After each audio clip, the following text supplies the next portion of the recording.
పల్నాడు జిల్లా మాచర్ల వైఎస్ఆర్సీపీ నేత బూడిద సీనును పోలీసులు అరెస్ట్ చేశారు. రాత్రి హైదరాబాద్లో బూడిద సీనును అరెస్ట్ చేశారు మాచర్ల రూరల్ సిఐ. అయితే ఏ కేసులో అరెస్ట్ చేశారో కనీసం కుటుంబ సభ్యులకు కూడా సమాచారం ఇవ్వలేదు. బూడిద సీను అరెస్టుపై ఆయన కుటుంబ సభ్యులు ఆందోళన వ్యక్తం చేస్తున్నారు. మొన్న తురకా కిషోర్ వైనం మర్చిపోకముందే మరో అక్రమ అరెస్ట్ చూస్తూ ఉన్నాం. పల్నాడు జిల్లా మాచర్ల వైఎస్ఆర్సీపీ నేత బూడిద సీనును పోలీసులు అరెస్ట్ చేశారు. రాత్రి హైదరాబాద్లో బూడిద సీనును అరెస్ట్ చేశారు మాచర్ల రూరల్ సిఐ. అయితే ఏ కేసులో అరెస్ట్ చేశారో కనీసం కుటుంబ సభ్యులకు కూడా సమాచారం ఇవ్వలేదు. బూడిద సీను అరెస్టుపై ఆయన కుటుంబ సభ్యులు ఆందోళన వ్యక్తం చేస్తున్నారు. ఇదే అంశంపై అప్డేట్స్ మా కరెస్పాండెంట్ అశోక్ ఇస్తారు. అశోక్, చెప్పండి, మొన్న తురకా కిషోర్ అంశంలో ఏం జరిగిందో అందరికీ తెలిసిందే. ప్రస్తుతం మళ్ళీ మరో అక్రమ అరెస్ట్గా చెబుతున్నారు. ఏం జరిగింది అప్డేట్ చెప్పండి. బూడిద సీన్ని ఎందుకు అరెస్ట్ చేశారో కుటుంబ సభ్యులకు కూడా తెలియట్లేదు. పోలీసులు ఏమన్నా పెదవి విప్పే అవకాశం ఉందా? ఏంటి మీ దగ్గర ఇన్పుట్స్? మాచర్లో పూర్తిగా రెడ్ బుక్ రాజ్యాంగం అమలవుతుంది. వైఎస్ఆర్ కాంగ్రెస్ పార్టీ నాయకుల్ని, కార్యకర్తల్ని టార్గెట్ చేసి మరి అక్రమ కేసులు బనాయిస్తున్నారు. అయితే బూడిద సీను ఇతను చాలా పార్టీలో యాక్టివ్ గా ఉంటాడు.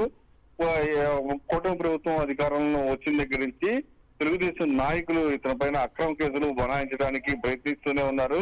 ఇప్పటికీ ఊరు విడిచి వెళ్లిపోవాలి, లేకపోతే ఖచ్చితంగా కేసుల్లో బనాయిస్తామని చెప్పడంతో ఇతను హైదరాబాద్ వెళ్లి అక్కడ నివాసం ఉంటున్నారు. ఇదే నేపథ్యంలో రాత్రి మాచర్ల రూరల్ సిఐతో పాటు నాగార్జున సాగర్ ఎస్ఐ ఇద్దరు బూడిద సీన్ ని అదుపులోకి తీసుకున్నారు. అదుపులోకి తీసుకుని జీబీకించుకుని తీసుకొచ్చారు. అయితే ఎక్కడికి తీసుకువెళ్లారు అనేది సమాచారం లేదు. ఇప్పటికే సీను కుటుంబ సభ్యులు మాచర్ల రూరల్ పోలీస్ స్టేషన్ కి వెళ్లి మా సీనుని తీసుకొచ్చారు, రాత్రి అరెస్ట్ చేసి తీసుకొచ్చారు, ఏ కేసులో అరెస్ట్ చేసుకొచ్చారు, ఎందుకు తీసుకొచ్చారు అని అడిగితే పోలీసులు కనీసం సమాధానం కూడా చెప్పట్లేదు.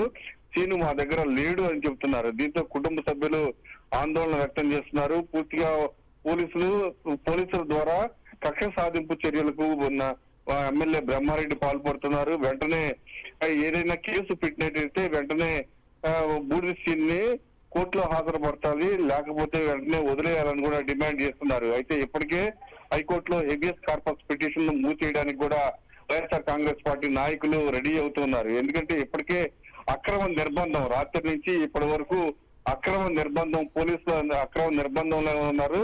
కుటుంబ సభ్యులు వెళ్లి చెప్పినా గానీ అడిగినా గానీ మాకేం సంబంధం లేదు, మేమేం తీసుకురాలేదన్న ధోరణిలో పోలీసులు మాట్లాడుతున్నారు. దీంతో హైకోర్టులో హెబియస్ కార్పస్ పిటిషన్ దాఖలు చేయడానికి కుటుంబ సభ్యులు రెడీ అవుతున్నట్లు మనకు తెలుస్తూ ఉంది.